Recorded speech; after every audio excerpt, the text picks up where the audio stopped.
Hello everyone! Welcome back to my channel, Grow with Lynn. Please don't forget to hit like, comment, and subscribe if you like it. At kapag tapos na, let's proceed to our video for today. Sobrang nagsisisi ako sa left prop ako na to guys. Ito siya. Yan.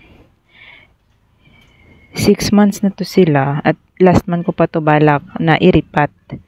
Yan. Ito si Ma, diba? Dalawang leaf yan sila.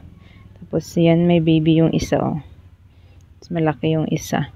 Ito ay si Super Balm. Tatlo ito sila guys, na Super Balm. Yan, Super Balm isa, tapos Super Balm ito. At saka ito, Super Balm din. Ito naman ay, kalimutan ko yung ID guys. Pero meron akong, ganito yan guys, oh. Nakalimutan ko lang ang ID. Madali lang naman itong alagaan siya. Kalimutan ko yung ID niya. Basta yun yung itsura niya kapag malaki na.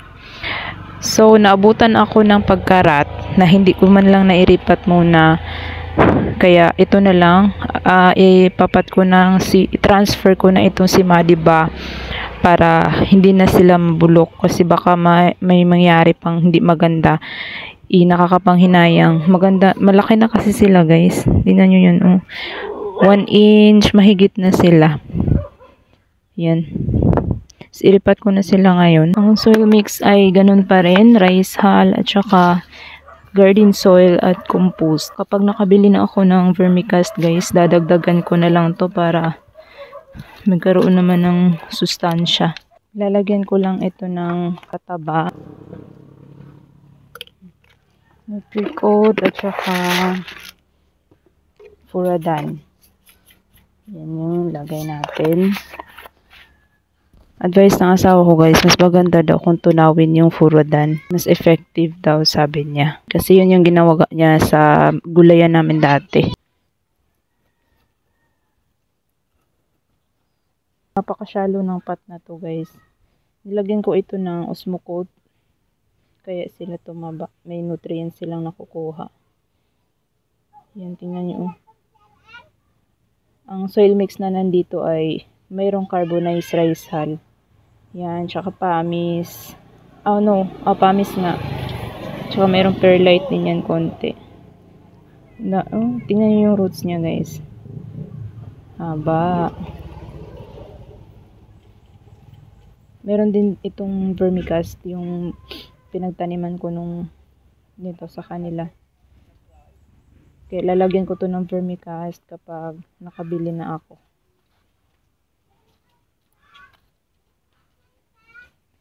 Cutest.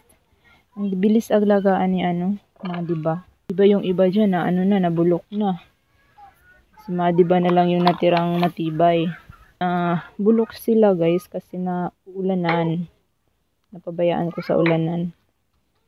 Kasi ginagawa nga yung garden natin. Tapos ayoko namang sila, madisgrasya. Kaya nakalagay sila doon sa nauulanan pala.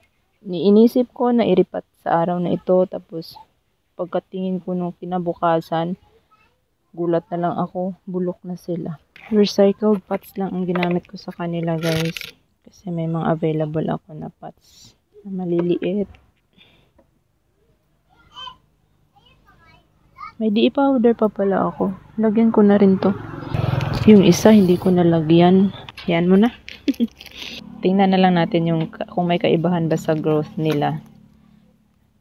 Sa may DE powder at saka wala.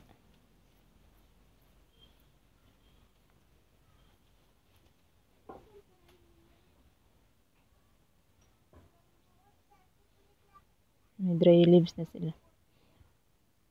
Yung alaga pala na ginawa ko dito guys, sa mga leaf propa ko. Once na lumabas na may roots na guys ha, tapos lumabas na yung kanilang, tingnan nyo yun, ang ganda.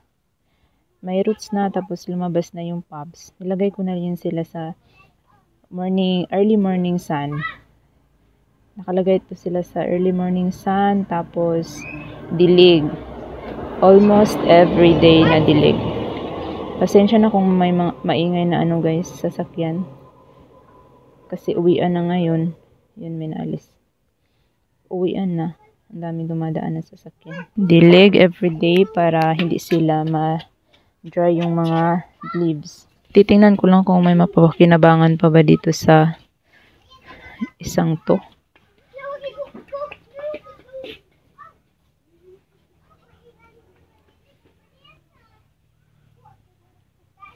Okay lang naman yung kanyang ano guys, roots.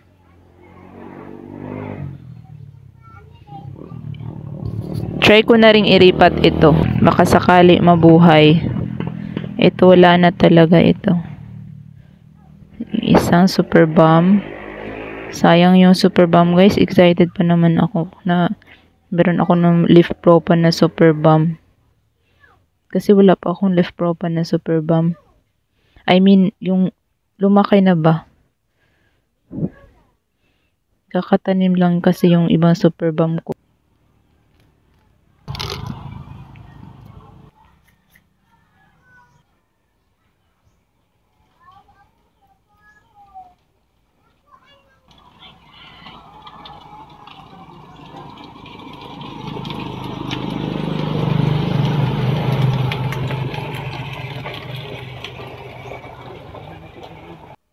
Try ko lang na itanim ito. Baka sakali mabuhay siya.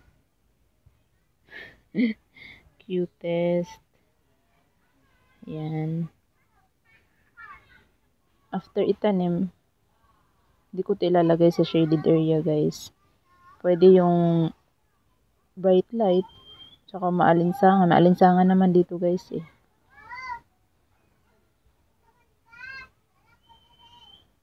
Ilipat na rin natin itong isa yan guys. Oh. Pwede na kasing ilipat yan. Yan. Kahit maliit pa, pwede na yan siyang ilipat. Hindi ko alam ang ID nito guys. Hindi ko na maalala kung ano ito. Para siyang ghost tea. Ghost plant. Yan. Oh. Ang liit. Pero ang dami ng roots niya. Sana tumaba siya dito. Babasain ko lang ng konti yung soil nila guys. Konti lang. Yan.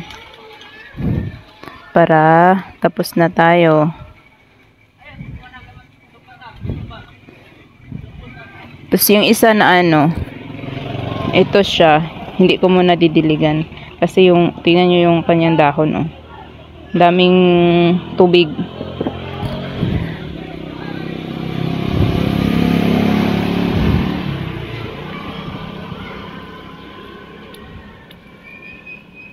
And that was it guys. Thank you all for watching. Sana po nag-enjoy kayo sa vlog natin sa araw na ito. Till next time guys. Bye bye.